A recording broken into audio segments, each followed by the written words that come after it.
نحمدہ و نصلی علی رسولہ الکریم۔ محترم بزرگوں و دوستوں، السلام علیکم۔ آج کا موضوع گفتگو قلب کی صفائی۔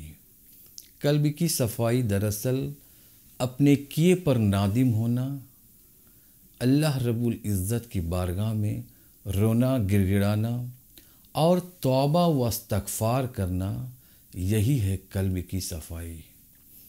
حضرت ابو ہریرہ رضی اللہ عنہ آپ صلی اللہ علیہ وسلم سے روایت کرتے ہیں کہ آپ نے ارشاد فرمایا کہ جب بندہ اپنی غلطی کا ارتکاب کرتا ہے، بے شک جب بندہ اپنی غلطی کا ارتکاب کرتا ہے تو اللہ رب العزت اس کے دل پر ایک سیاہ نقطہ ڈال دیتا ہے۔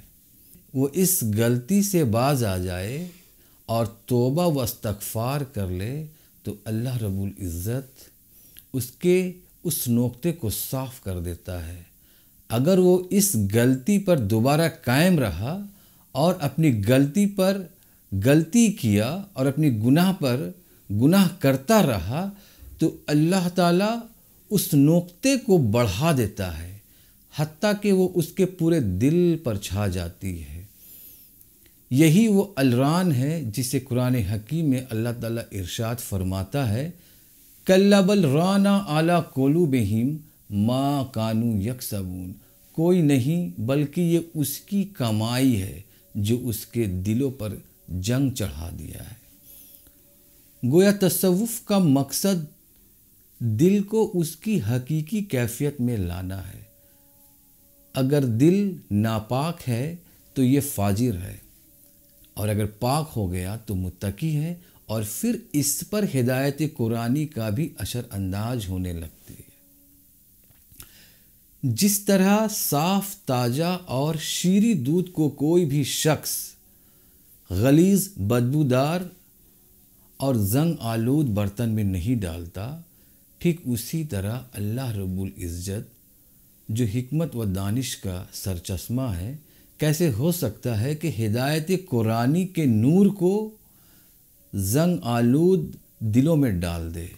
کیونکہ زنگ آلود برتن تو دودھ کو بھی نہیں چھوڑتا، وہ اسے بھی برباد کر دیتا ہے۔ کہنے کا مطلب یہ ہے کہ جب انسان ہر طرح کی ظاہری اور باطنی آلودگی سے پاک ہو جاتا ہے تو اللہ تعالیٰ اسے قلب سلیم عطا کرتا ہے۔ اللہ تعالیٰ قرآن حکیم میں کئی جگہوں پر فرماتا ہے، یا ایھا الذین آمنوا اطیعوا اللہ و اطیعوا الرسول۔ اے ایمان والو، اطاعت کرو اللہ رب العزت کی اور اطاعت کرو رسول صلی اللہ علیہ وسلم کی۔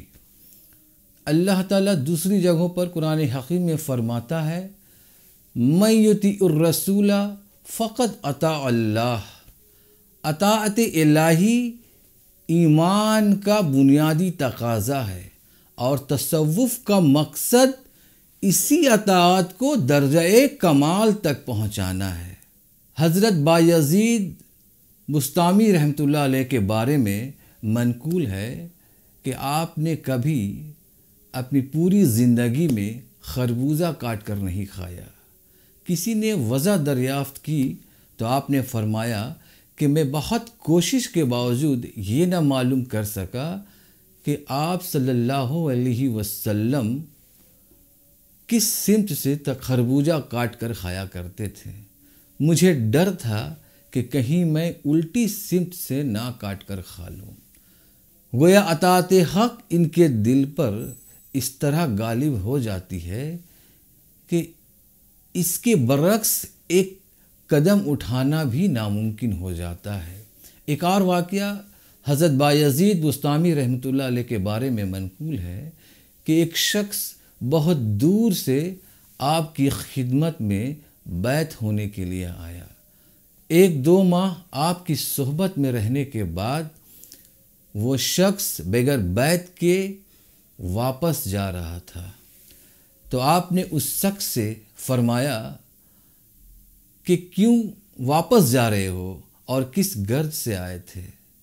تو شخص نے کہا کہ میں بیت ہونی کی غرض سے آیا تھا اور اب میں واپس جا رہا ہوں، کیونکہ میں اتنی مدت آپ کے ساتھ رہنے کے باوجود میں نے آپ کی کوئی کرامت نہیں دیکھی۔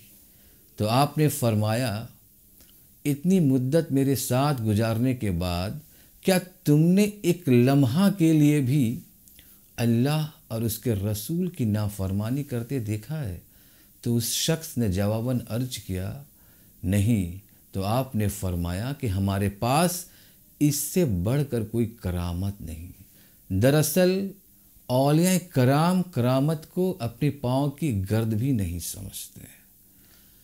اللہ تعالی ہم سب کو قلب کی صفائی عطا فرمائے، آمین۔